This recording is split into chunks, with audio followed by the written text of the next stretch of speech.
Good morning. I'm Ashley and you're Kicking with Ash. It's really important for the college students today to really get involved with other college students to really find out what's going on their campus, what they need to know, what they need to do, right? And so I've seen a lot of YouTube channels pop up with a lot of college students putting out college content, and that is great because those students at those schools need that information so that way they don't feel intimidated and shy and scared walking into what they're walking into, right? But this is where as a professional, I've looked on these channels and I wanted to clear up some information that I feel like you guys need to know. Because what I don't want you to do is listen to somebody's advice, you take it, and then it doesn't work out for you, and then you're pissed, right? I get that, but this is where you've got to do your own research, your own discovery to make sure checks and balances are in place, that the information that they're giving you is correct, right? So we're going to talk about three things specifically that I think you really just need to be mindful of if you're going to go rogue and go on your own, okay? Number one, as an advisor, it's really important that the students are understanding what they need for advisement, right? For the classes. You can find all this information on the website. It's right there at your fingertips. This is where it gets tricky though. We as a college tend to change degree plans often, either semester or the year, depending on the class, depending on what the major needs. And so sometimes the website is not caught up with the policy approval. And so it's very important that as a student, if you're going to go on the website and pull up your information that you need for your degree, so that way you can graduate with that particular degree, you follow up with a conversation with your advisor. I can't tell you time and time again, well, I've had a couple of students email me or call me their last year or last semester saying, yeah, I found everything on the website, and so I've just been going by that. And that's fine. But don't wait until your last year, last semester, because then as an advisor, I'm going to have to tell you the unfortunate news of saying, hey, because you went based off of that and things have changed, now you may have to take a class or two. So if you're ever going to go based off the website, always follow up with an email or a phone call to the appropriate department so that way you have the right information in front of you with that information from the website, okay? Number two, I had a reviewer say that your major does not matter. It does, but then it doesn't. So it really depends on the individual student. I was a history major. I got my degree in history. I'm not a librarian. I wanted to teach, but now I'm in higher education. And for my degree, or for my career actually, it didn't require a specific degree. It just required a degree. So that's when that comes into play, because they don't need a specific degree. So then I can major in what I want. And that's the key. You major in what you want, what you like, what you feel like you're going to need for your future. So that way you don't have to backpedal and come back to school for more. Okay?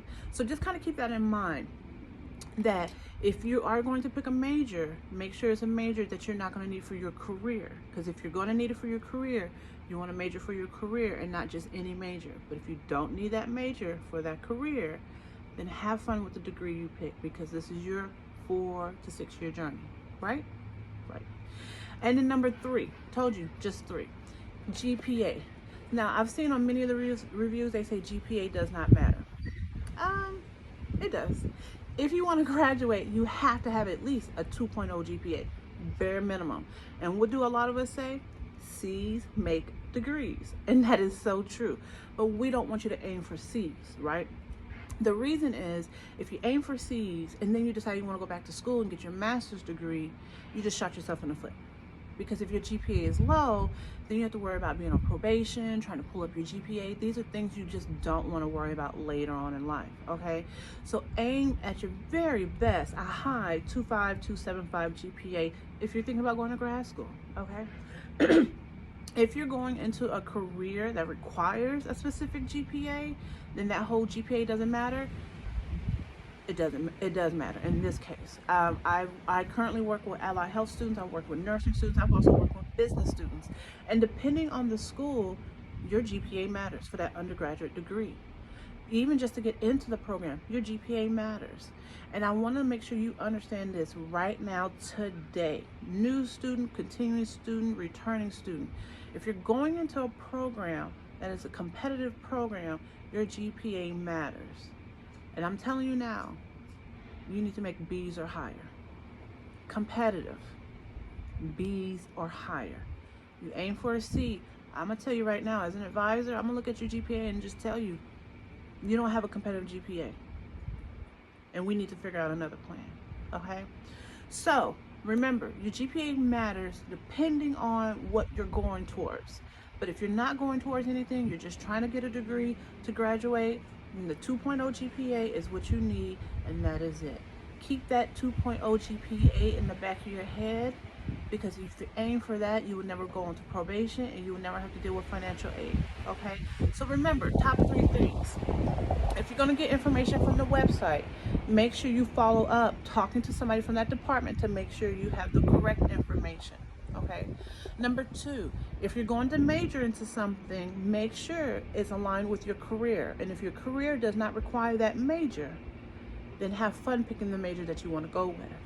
And then number 3, your GPA does matter depending on your program.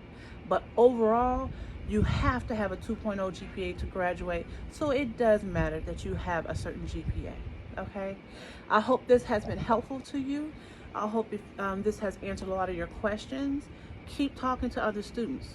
That's what I want you to do, because those are the ones that are going to help you figure out, is this a good professor or not? Is this a good school or not? But this is where you network and you make your friends. So keep talking to people, keep talking to students, but make sure you follow up with the appropriate person to make sure you have the right information for you, because this is your journey, not theirs. Okay? Well, if you have any questions for me, leave it in the comment box. If you like this video, like, share, and subscribe. Please share it with other people. But other than that, I hope you have a great day, and I'll talk to you later. Thank you for kicking it with Ash.